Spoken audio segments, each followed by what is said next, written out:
Scene 1. Exterior, cornfield, sunset. Jacob stands in the middle of a cornfield. A strange vibe hangs in the air. Something is very wrong. He looks out over the crops. A conflict burns deep within him. He rubs his mother's necklace. I guess today is the day. Garbage, awful, let's dive into it. So for one, it's not in screenplay format. Yeah, you've heard this one, you're rolling your eyes, I know, that was me 3 years ago.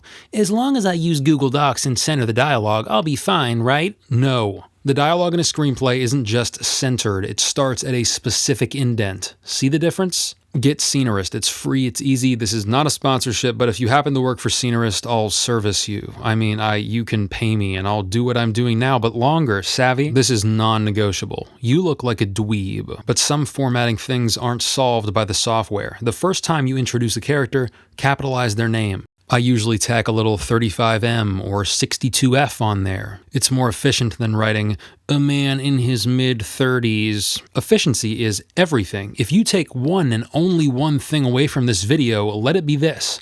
A screenplay isn't supposed to be a good read.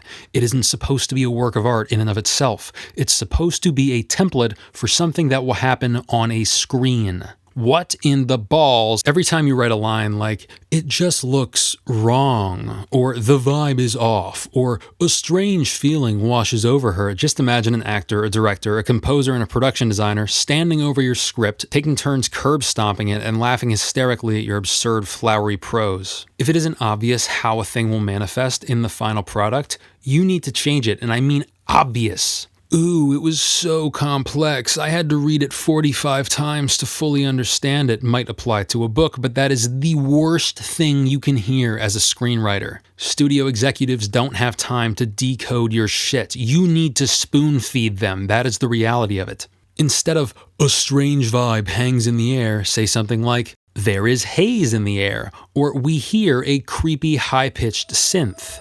Take your subjective vibe and break it down into objective component parts. That way the filmmakers can read your script and know precisely what the hell you're talking about. Quickly, full sentences optional. Get your information across. But what if I'm trying to be mysterious? Look at me. Intrigue is not the same as confusion. You do want to intrigue your reader, but you do not want to confuse them, ever. If you want something to be mysterious, literally just come out and say you are omitting information on purpose. Don't make the reader go back like, wait, did I miss something? Did they mention his mother earlier? Hold the reader's hand. If a new element is being introduced, make it abundantly clear that the element is new and that this is the first time we're meeting it. Necklace should be capitalized. And Jacob rubs his mother's necklace is bad in more ways than one. It might feel like the correct way to do this line. It introduces Jacob's connection with his mother, it distills that connection into a simple object. What's the issue? Well, the issue is that this is a screenplay. First of all, how will the original owner of the necklace be revealed on screen? The audience in the theater isn't reading along. They have their eyes and they have their ears. That's it. You have two ways of delivering information. Oh, well, I thought I would just put that in there for the actor. Nope, this isn't a guide for the actor's psychology. Long before an actor is even cast as Jacob, a network executive will have to read this thing, and that executive is not thinking like an actor. Furthermore, if the owner of this necklace is revealed at any point later in your script, then you're good. The actor will learn and incorporate this into their performance of prior scenes. Trust the actors. And remember, you are not immersing the audience in a POV. You are providing a blueprint for something that will happen on a screen. That's it. Replace a conflict burns deep within him with he cries or he paces anxiously, an actual tangible thing that the filmmakers can use. If this doesn't sit right with you, maybe you secretly don't want to write a screenplay. Maybe you're more drawn to prose. That's cool, but this isn't the video for you.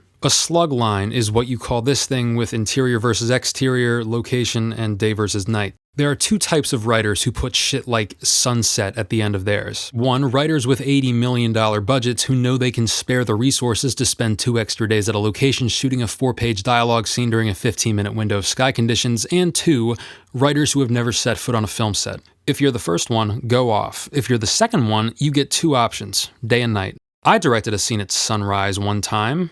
I managed to get 1 shot done, and then it was day. I also had a crew of 9. Imagine trying to pull this off with a crew of 100 and a fleet of Haddad trailers. Impossible? No, but risky and liable to be ruined by the smallest of delays. Now, look at this first line after the slug line. It's repeating information. You just said we were in a field. You don't need to say it again. In conclusion, here's my original scene, and here's what I transformed it into. If this felt like a rude awakening to you, good. That was my plan. I'm not here to preach philosophical rules to you. I'm just telling you what works and what doesn't from my own experience. If you're just writing a screenplay for fun, you obviously aren't beholden to the attention spans of other people.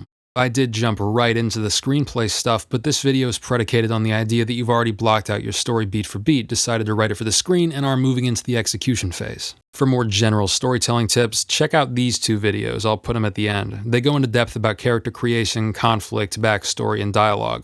Oh, and I finally got around to creating a Patreon. If you'll recall, I hesitated to do that because I was afraid I didn't have anything to offer people, but now I do. If you support me on Patreon, you'll get early access to my upcoming YouTube videos, and you'll also have access to videos that will never be on YouTube, cross my heart and hope to die. You think I would make my video essay class free? Yeah, I know, be skeptical, you can and you should, but I put a lot of work into it. It talks about gaming the schmalgorithm and capitalizing on consumer psychology. I promise it's not just, yes, you have to buy a nice microphone and upload consistently. Anyway, that's it. Love you. Bye.